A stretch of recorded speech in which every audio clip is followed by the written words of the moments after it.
Hello scholars, welcome to Dakshina classroom. I hope you all are well and doing your studies from the safety of your home. Today we are going to start a new chapter which is Modern Physics 1 or Dual Nature of Radiation and Matter. Now you might think that sir it is a very complex topic, it sounds like a complex topic, but believe me this topic is one of the easiest topic of your syllabus. It may sound like a different topic, difficult topic, but when you start solving its question, once you understand the concept and you start solving questions, then questions are very easy. These topics will have one of the most easiest numericals you will solve in physics. So it may sound like a difficult topic, but pay attention, keep patience. It will be a very easy topic, that much I can guarantee you. Now what exactly is this dual nature? Now before we start what is the physics definition of dual nature of radiation and matter, let us take an example. Take one of your classmates or take yourself. When you are at home with your parents, you behave like a very good child, very ideal behavior. And when you go outside with your friends, your behavior suddenly changes. You are completely new person. So that is your dual nature. At home it is a different behavior, outside with friends it is a different behavior. In the same way, radiation, what is radiation? Electromagnetic waves, light. So radiation, which we know is supposed to be a wave, electromagnetic wave. So radiation is supposed to be a wave, but under certain specific circumstances, this radiation can also behave like a particle. So this is its dual nature. ये dual nature of radiation. And what about matter? For example, electrons, very small subatomic particles, electrons, which are supposed to be a particle. Electrons are supposed to be a particle, but under circumstances, they also behave like a wave. So as you show two behaviors, in the same way radiation and particles, they also show two behaviors. So that is your dual nature of radiation and matter in a nutshell. Now let us take a look at what are the different area of focus in this chapter. What are the main topics which we are going to study? So first topic in this chapter which we will be focusing on is photoelectric effect. That will be our first topic. Why do we focus on photoelectric effect? Because photoelectric effect was the famous experiment, or rather is explanation by Sir Albert Einstein, which established the particle nature or dual nature of light. In the same way, second topic which we will study is de Broglie hypothesis. Now what is de Broglie hypothesis? In the same way, photoelectric effect established the dual nature of radiation. Louis de Broglie was a scientist. So de Broglie established that matter can also exhibit dual nature. And the third topic which we will focus on is Davison and Germer experiment. Now we will see in detail what is Davison and Germer experiment. What it did is it established that electron, which was supposed to be a particle, can also behave like a wave. That was established by Davison and Germer experiment. So in this lecture we will be focusing on photoelectric effect. And what are the subtopics under the photoelectric effect? Under the photoelectric effect, the first thing which we will see that how light, which was supposed to be a wave, came to be recognized as having dual nature. So that we will see historical context. Second topic which we will cover is properties of photon. What is photon? Photon, we will see photon is the particle of light or energy packets. After that we will see how electron can be ejected from metal surface. There are different ways to eject electrons from the metal surface, which we will talk about under this subtopic. After that, we will see what is work function under Sir Albert Einstein, described as by him what exactly is work function. After that, we will see what is the explanation or what is the equation given of photoelectric effect by Sir Albert Einstein, Einstein's photoelectric equation. And after we have seen what is Einstein's photoelectric equation, we will move on to threshold frequency or threshold wavelength. So in this order we will cover topics, subtopics in today's lecture. So without further delay, let us take a look at how light, which was supposed to be a wave, came to be recognized as having dual nature. So the first person who tried to recognize or tried to describe the nature of light was Isaac Newton. Newton was a great scientist. So Newton was able to explain some of the phenomena of light. What are those phenomena? Like reflection and refraction. So you must have studied reflection and refraction of light. So Newton was able to explain the phenomena of reflection and refraction using particle nature of light. And he called these particles corpuscles. And they are particles of light. Light is made up of particles. But no matter how great a scientist is, his theory cannot be taken as absolute truth. His theory has to pass the test of practical observations. So around 19th century, some of the scientists were doing experiments. What were those experiments? Experiments like Young's double slit experiment. You must have studied this in the wave optics. So experiment like Young's double slit experiments could not be explained using corpuscle theory or particle theory of light as given by Sir Isaac Newton. So but these experiments can be explained if you considered light to be a wave. So these experiments forced us to consider that no, light is a wave. Light is not a particle, light is a wave. Then again, experiments, practicals, they keep on happening. So in 10th century or late 19th century, around 1887, Hertz did a series of experiments. This series of experiments done by Hertz, it was actually photoelectric effect experiment. And these experiments could not be explained using wave nature of light. Then came Sir Albert Einstein. And Albert Einstein explained this photoelectric effect using particle nature of light. And he called particles of light as photon. So in this way, initially Newton said that light is a particle. Then came Young's double slit experiment, which said that no, light is a wave. Then came Albert Einstein, he explained photoelectric effect using again particle nature of light. So in this way, it was observed that light sometimes behaves like a wave and sometimes it behaves like a particle. So it must have dual nature. And it shows one of these two natures depending upon the situation, depending upon its interaction with the surrounding.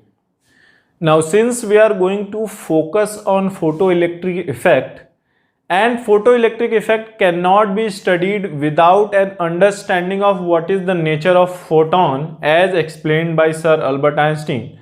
So let us first discuss the few properties of photon. So what are these properties? The first property of photon is that rest mass of photon is zero. What is the rest mass of photon? Mass of photon is not defined in classical mechanics. Now what is classical mechanics? Classical mechanics deal with large bodies.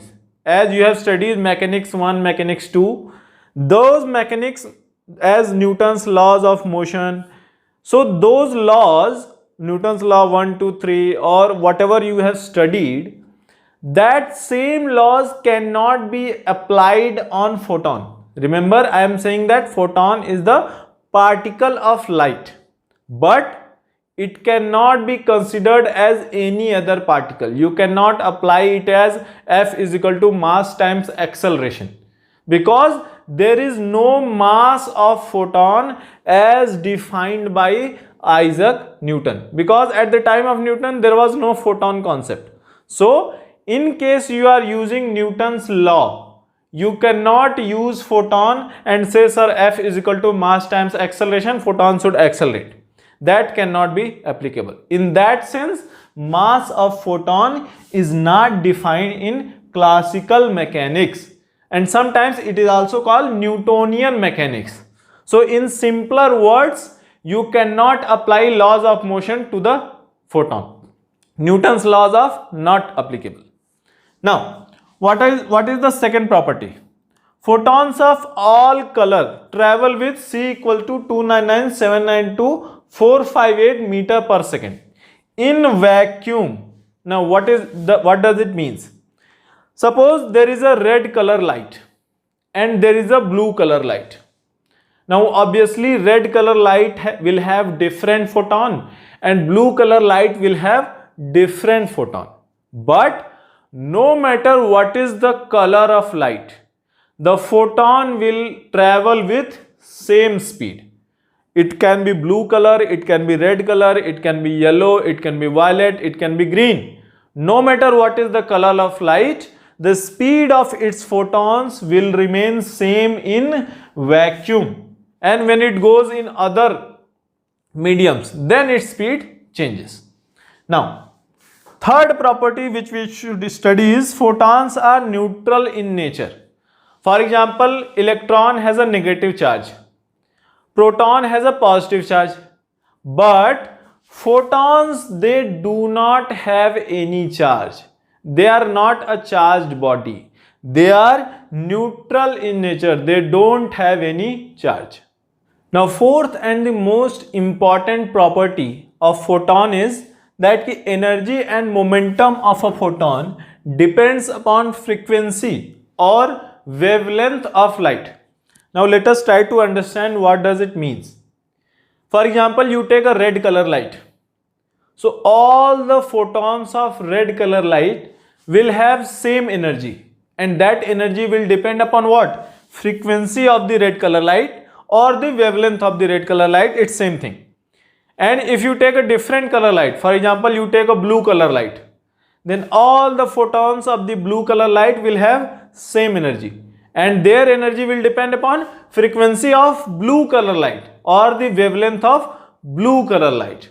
Now let us take a look at what exactly is this energy. So energy of one photon may be written as hc divided by lambda. Now what is h? H is nothing but Planck constant. Planck was a great scientist. So on his honor it is said as Planck's constant. So Planck's constant value you can write as around 4.14 into 10 to the power minus 15 electron volt second. That is Planck's constant's value. C, as you know, is the speed of light in vacuum. Now, since Planck's constant is a big number, c is the speed of light, that is also a complicated number. And if you are going to calculate, multiply every time you get a question, it will be a very lengthy process. So approximately you can remember it as hc as 1242. Sometimes it is written as 1240 also, no problem. 1242 electron volt nanometer divided by lambda in nanometer. When you are using this formula, you must write lambda in case nanometer, not in meter, not in angstrom, not in any other quantity. You must write lambda, wavelength of the light, in nanometer. Now before we move forward with the properties of photon, let us solve a question based on this last property which we have studied. So the question is, that energy of a photon is 2 electron volt. Find the wavelength of light. A photon is given with energy of 2 electron volt. Now, as we have studied, energy of any photon may be written as E equals hc divided by lambda, where h is Planck's constant, c is speed of light, lambda is the wavelength of the light. Now, before I solve it, you must take a minute and try to solve it on your own. Now I am going to solve it. I assume that you have paused the video and tried to solve it on yourself. Now hc I can approximately write as 1242 electron volt nanometer, and lambda in nanometer I will get, and this energy equal is given as 2 electron volt. Now if I solve this, I get lambda equals 1242 divided by 2, which will be equal to 621 nanometer, meaning the wavelength of the light of which this photon is part of is 2 electron volt energy, wavelength is 621 nanometer. Now let us discuss the next property of photon. Here I have written collision between a photon and a matter particle is perfectly elastic. That is the statement. Now let us understand what does it means. Suppose you take two cricket balls, and if two cricket balls collide to each other. Now collision between two cricket balls may be elastic, may be inelastic. Now in any kind of collision, momentum is always conserved. But if it is inelastic collision, energy is not conserved. But if you take one photon and one electron, here one is the light particle and one is the matter particle. If you collide a photon and an electron, then their collision is always perfectly elastic, meaning कि momentum will always be conserved. Initial momentum will always be equal to final momentum. This is the case with all of the collisions. Either it is elastic or inelastic. In all kinds of collision, momentum is always conserved. But if you collide a photon and a matter particle like an electron, then energy is also always conserved. Initial energy will be equal to final energy. Now let us discuss the next property of photon. Now before I read out the statement, let us take an example. Let us say I have a 10-watt bulb which emits red color light, and I have a different bulb which is 100 watt, and that bulb also emits red color light only, meaning wavelength of the light coming out from both the bulbs is same. Now if I want to know the energy of photon, then the energy of photon coming from this will be hc by lambda, and let us say write it as lambda 1, and energy of photon coming from this bulb will be hc divided by lambda 2. Now since h is the universal constant, c is also universal constant, and these two bulbs are of the same color, meaning lambda 1 will be equal to lambda 2, meaning their individual energy will remain same. This photon and this photon, they both will have same energy, meaning does not matter whether I take one photon from this bulb or one photon from this bulb, both will have same energy. Then what exactly is different? Why this bulb is 10 watt, why this bulb is 100 watt? So if this bulb is 100 watt, obviously that bulb is emitting more amount of energy. And since one photon has same energy in both the bulbs, obviously this bulb should emit more number of photons.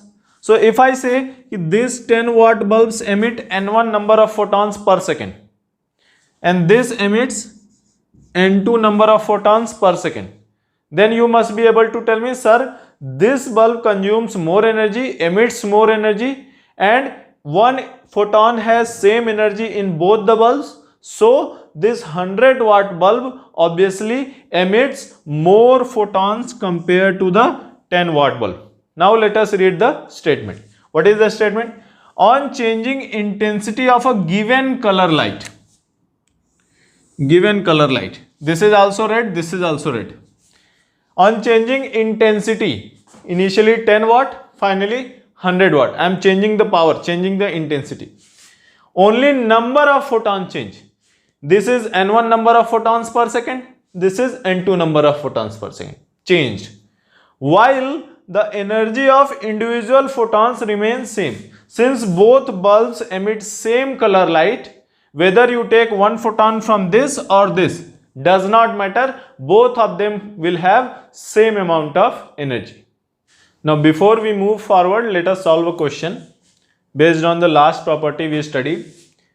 Question is given as intensity of a red color light beam is halved. Then number of photons emitted per second becomes. For example, a red color light source is there and you decrease the intensity to 1/2. Then you should pay attention that it is a red color light. Meaning, before you halved it was red color and after you halved it is again red color. Meaning the wavelength of light is not changing. And if the wavelength of light is not changing, then energy of individual photons is same. And if the energy of individual photons remains same, then only number of photons will change. So previously, suppose it was emitting 100 watt of energy per second. So now it is emitting 50 watt of energy per second. Then obviously number of photons will become half. So what will be the correct answer? This will be the correct answer. Let us discuss the last property of photon which we need to focus on. That a photon may be absorbed or emitted by a matter particle like an electron. Now let us understand this. Suppose one electron collides with another electron. Then before collision you had 2 electrons. After collision also you will have 2 electrons. But if a photon collides with an electron, then photon may get absorbed by an electron. See, an electron cannot absorb another electron, but an electron can absorb a photon.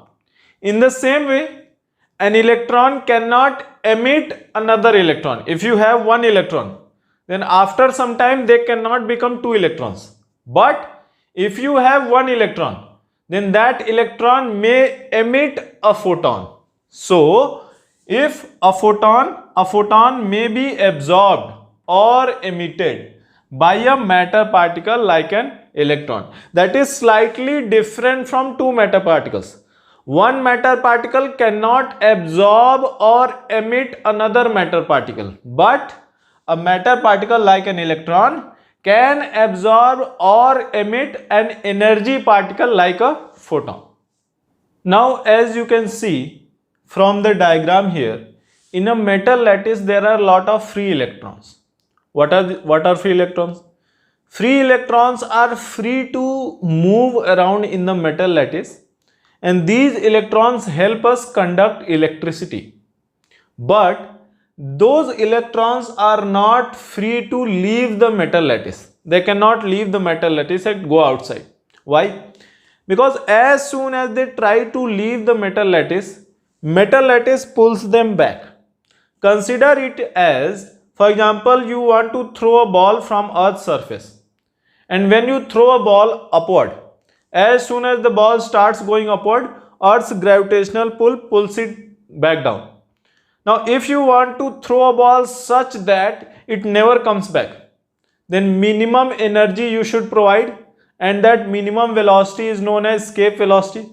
In the same way, if you want free electrons to leave the metal lattice, then you must provide some energy to the electrons. So there are different ways in which we can provide this energy. So first way in which we can enable the electrons to leave the metal lattice is if you heat the metal. For example, as you can see with the diagram here, if I heat the filament, there is a filament, I can heat the filament. You can pass the current through the filament and filament temperature will increase. So if you sufficiently increase the temperature, then electrons will pop out from the metal surface, from the filament surface. So in that way, you can emit the electrons from the metal. That kind of emission, when you heat the metal to eject the electron, this kind of emission is known as thermionic emission. Thermionic emission, meaning you supplied thermal energy to the electrons to enable them to come out of the metal lattice. Now, what is the second type of emission? In the second type of emission, remember, anyhow we have to supply enough energy to the electrons. Now, let us suppose this is your metal surface and this is the electrons. There are number of electrons here, and these electrons cannot come out on their own. What if I apply an electric field here, this way, in this direction? From the electrostatics chapter, you must have studied that an electron is accelerated in the direction opposite to the electric field. So, if I supply strong enough electric field, what will happen? This electric field will try to pull the electrons outward, out from the metal surface. Now, initially, if you apply a very small field, then they may not be able to come out. But if you supply enough, sufficiently strong electric field, then these electrons will pop out from the metal surface. They will come out from the metal surface. Why? Because this electric field, here it is the electric field strength is E. This electric field is supplying energy to the electrons. How much energy? If you remember from the electrostatics chapter, if you accelerate an electron through a electric field of strength E, through a potential difference V, then energy supplied to the electrons is E times V. So, if you supply enough energy, enough electric field, then electrons will pop out from the metal surface. Why? Because this electric field will supply energy to the electrons. So, in this kind of emission, when you supply energy through the application of an electric field, this kind of emission is known as field emission. Field emission of electrons. There is a third way. There is a third way in which you can eject the electrons, and that will be our focus of study. That is the most important one. What is that third way? Now you can see in the diagram here, there is a metal surface and I am shining light on that surface. So, if our light source, photons in the light, if they have sufficient energy, if they are able to supply sufficient energy to the free electrons in the metal lattice, then those electrons may be able to overcome the attractive pull of the metal lattice and they may be able to eject from the metal surface. So, in this case, I am supplying energy to the electrons through what? Through the photons, through the light particles. So, that kind of emission, when you supply energy to the free electrons through light particles, this kind of emission is known as photoelectric emission, or sometimes it is also called photoelectric effect. So, you shine a light on the metal surface, some electrons may come out, not necessary. There are certain conditions under this that we will study later. So, in all of these three ways in which we can eject an electron from the metal surface, you have seen that we must provide a certain amount of energy. If we do not provide that amount of energy, electrons cannot come out. As in the case of escaping the gravitational field, you must provide a minimum velocity, that is escape velocity. If you provide above that velocity, it will escape. If you provide below that velocity, it will come back again. In the same way, if you provide a minimum amount of certain amount of energy, then the electron may be able to come out. If you provide energy less than that energy, then the electron will never be able to come out. So, that minimum amount of energy which must be provided to the electron to enable it to escape the attractive pull of metal lattice. That minimum energy is known as work function. So what is the work function? You can write it down. What is work function? Minimum energy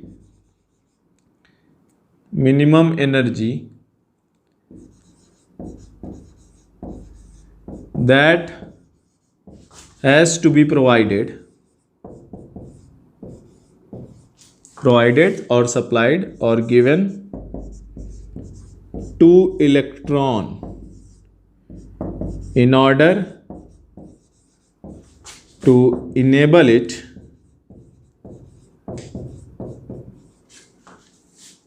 to escape metal lattice.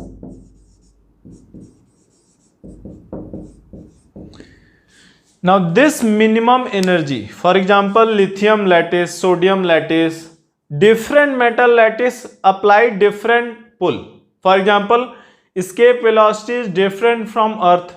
It will be different on Moon. It will be different on Mars.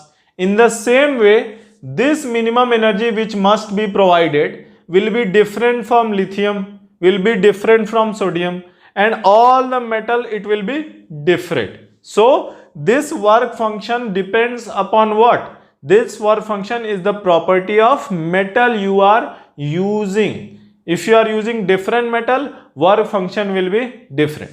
So work function symbol you write as phi. You can write here work function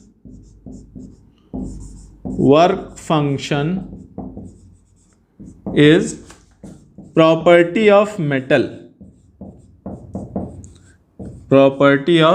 metal being used.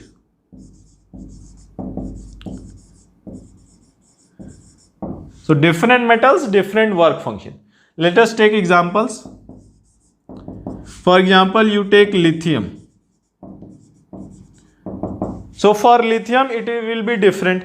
For sodium it will be different. So for lithium work function is approximately 2.5 electron volts. So meaning if you want to eject an electron from lithium surface, you must provide energy equal to 2.5 electron volt. Then electron may come out. If you provide below 2.5 electron volt, then it will never come out. Same way, sodium will have different work function.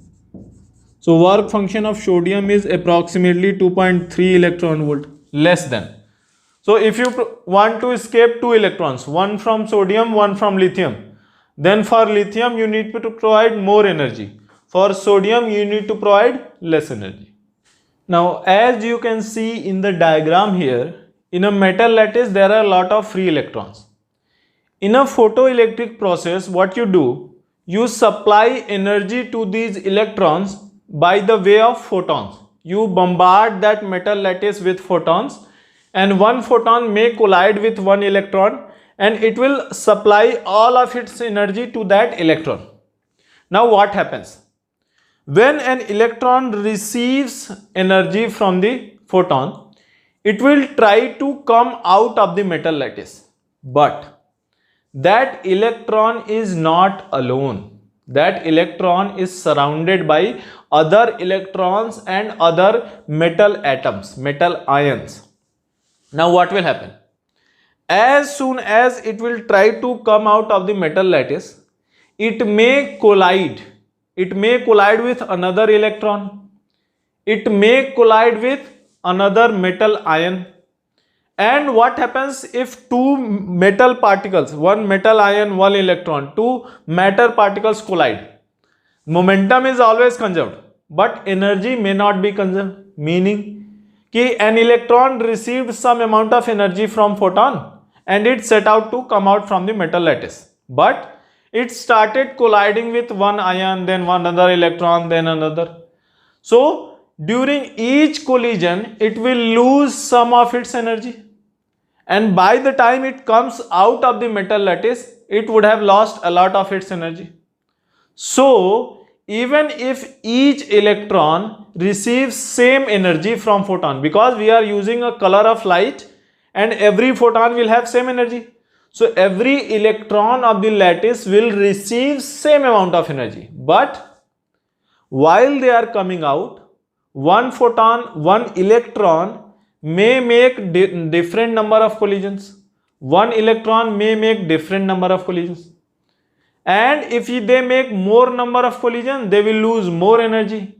If they make less number of collisions, they will lose less energy. So when they finally come out of the metal lattice, energy left with them will depend upon what? How many collisions did they make? If they make very small amount of collisions, very small number of collisions, then their remaining energy will be very high. If they make a lot of collisions, then the remaining energy will be very low. So even if all of the electrons received the same amount of energy, when they come out, their final kinetic energy may not be same. Why? They are making different number of collisions. Every electron is making different number of collisions inside the metal lattice. Let us take an example to illustrate this. For example, a class is going on, a lecture is going on, the teacher is teaching some topic. The teacher is giving same amount of knowledge to each of the students. It is not that I am teaching something else to one student and teaching something else to another student. The teacher is teaching same thing, same amount of knowledge to each of you.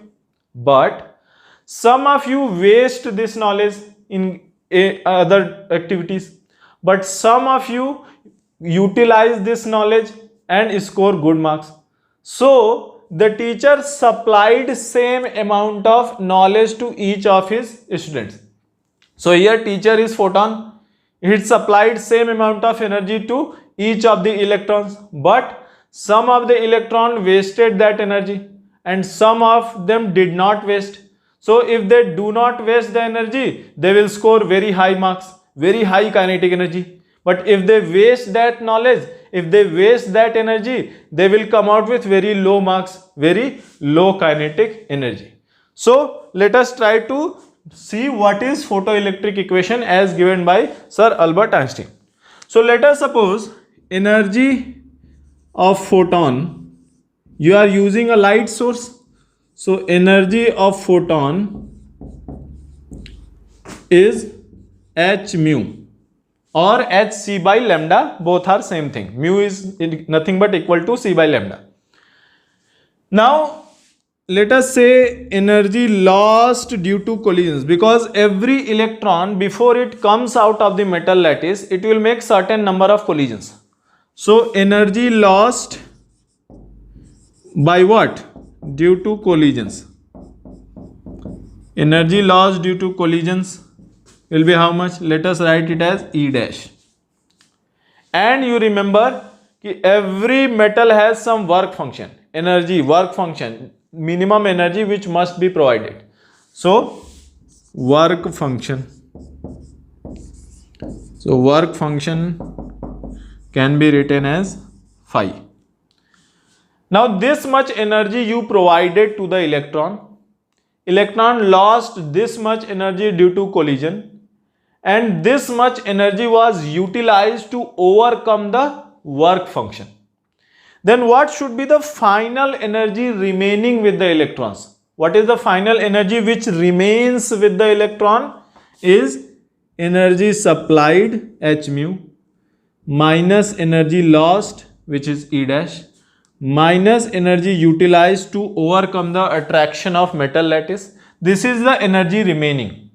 And after the electron has escaped the metal lattice, this energy will appear in which form? This energy will appear in the form of kinetic energy of that electron. Now let us pay attention on this. Here h mu, you are using same color light. So every electron is receiving same amount of photons, same energy. So this energy is same for all the electrons coming out, because that depends on the light source, not on the electron. Okay. So this phi, work function depends upon the metal lattice. So every electron will utilize same amount of energy. So this phi is also same for each electron. Now what is different for all the electrons? Different is number of collisions.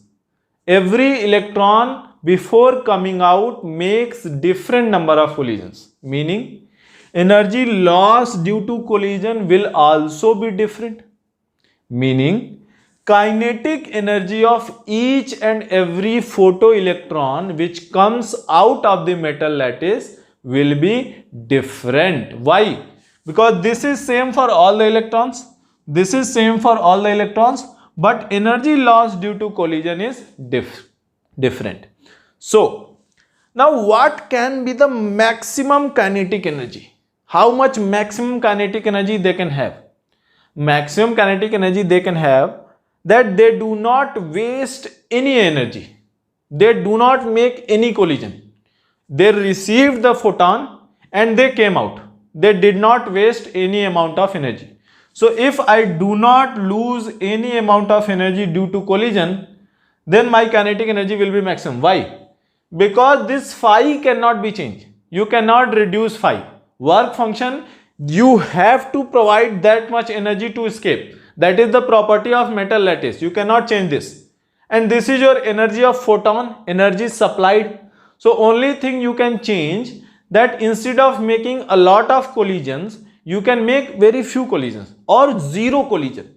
So if you make zero collision, no amount of energy will lost and then kinetic energy will be maximum. So out of all the electrons coming out from the metal lattice, the one which makes no collision with neighboring atoms or electrons will have maximum kinetic energy. And what will be its maximum kinetic energy? Maximum kinetic energy will be, kinetic energy maximum will be equal to, now this becomes 0 because it didn't make any collision.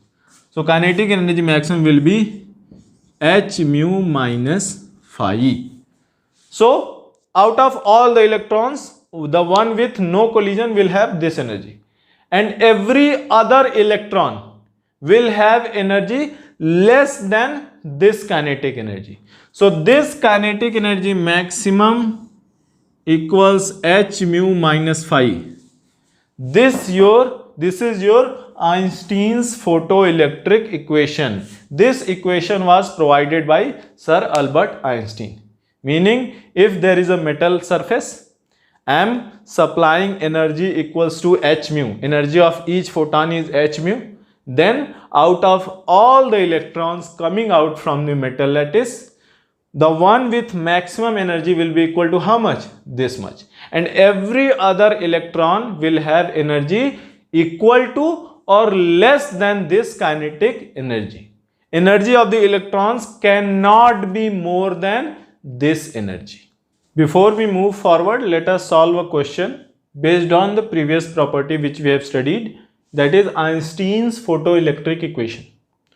Now the question given is, find the maximum kinetic energy of photoelectrons emitted when light of wavelength 400 nanometer falls on a metal surface with work function 2.5 electron volts. Now before I solve this, I assume that you have solved this on your own.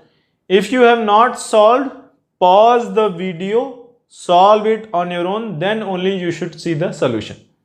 You can just pause the video. Now what will be the solution? Now you have studied Einstein's photoelectric equation. What is Einstein's photoelectric equation?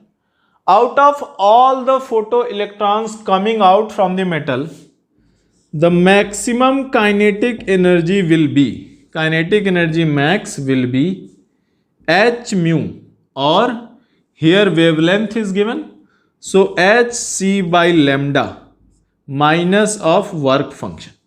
This is Einstein's photoelectric equation. Now here that is the maximum kinetic energy. This we have to find out. I can write it as, now remember hc I can write as, h is the Planck's constant, c is the speed of light. You cannot calculate each and every time. So you can just write it as 1242 You must remember this. Already you can either write 1240 also, no problem. So 1242 divided by lambda, and lambda must be written in nanometer. So 400 nanometer minus of work function. Work function is given as 2.5 electron volt. So minus of 2.5 electron volts. So if you solve this, this will be approximately 3.1 electron volts minus 2.5 electron volt. So that will be 0.6 electron volt. That will be maximum kinetic energy out of all the electrons. Whichever has maximum kinetic energy can have maximum this much. And if you want, you can convert this kinetic energy into joule. What you can write? Kinetic energy maximum will be equal to 0.6 electron volt. In order to convert this into joule, I can just simply multiply the charge on one electron. How much? 0.6 into 1.6 into 10 to the power minus 19. So this will be how much? 0.96 into 10 to the power minus 19 joule. This will be the maximum kinetic energy out of all the electrons. Suppose 10 electrons come out. Each electron will have different energy.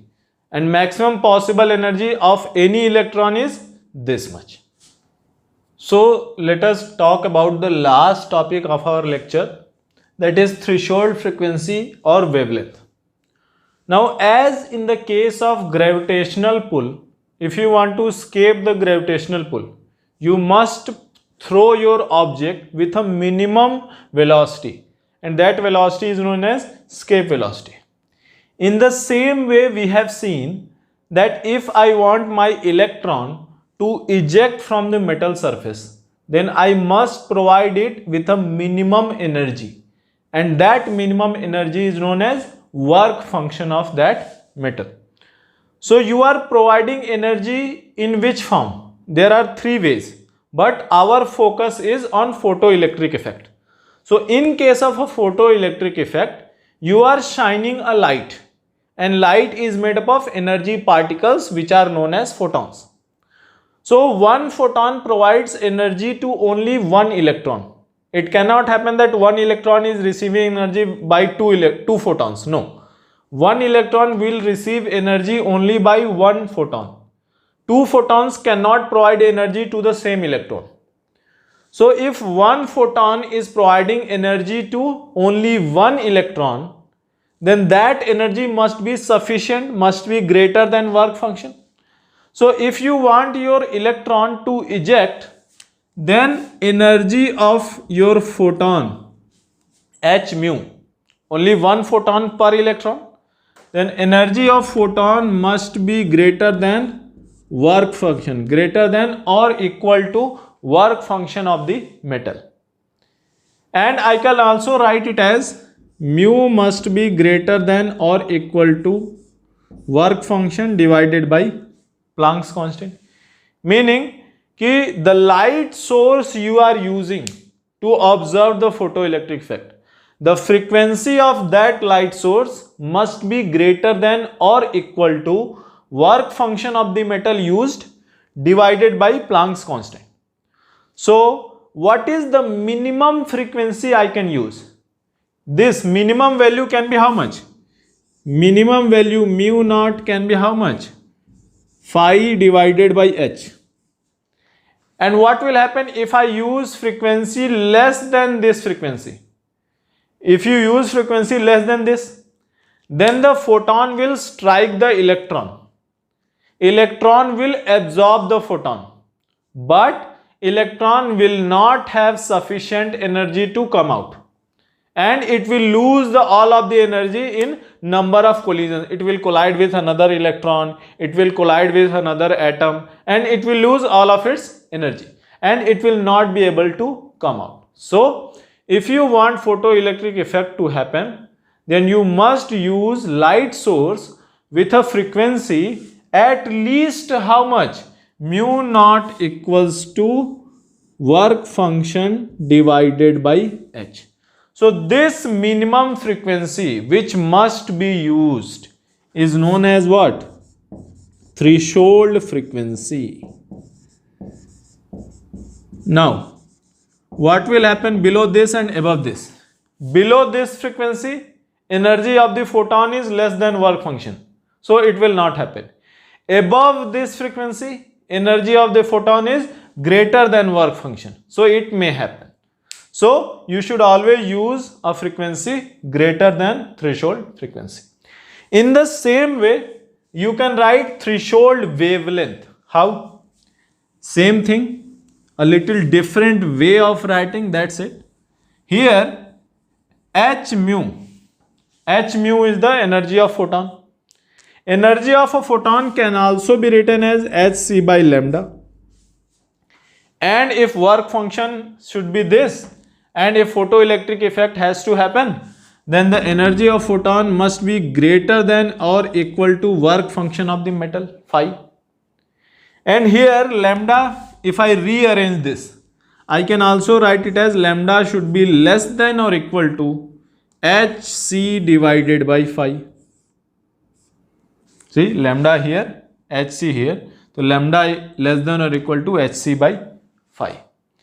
In this case, lambda, if what should be the greatest lambda? Lambda should be less than.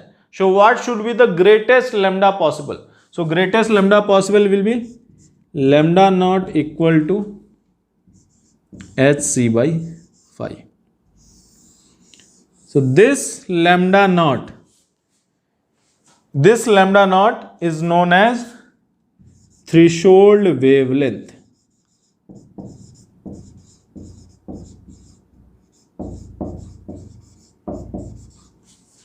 If I use a light source with lambda greater than lambda naught, then if you increase wavelength, then energy decreases as c divided by lambda. So if I increase lambda greater than this, then the energy of the photon will become less than work function and the photoelectric effect will not happen.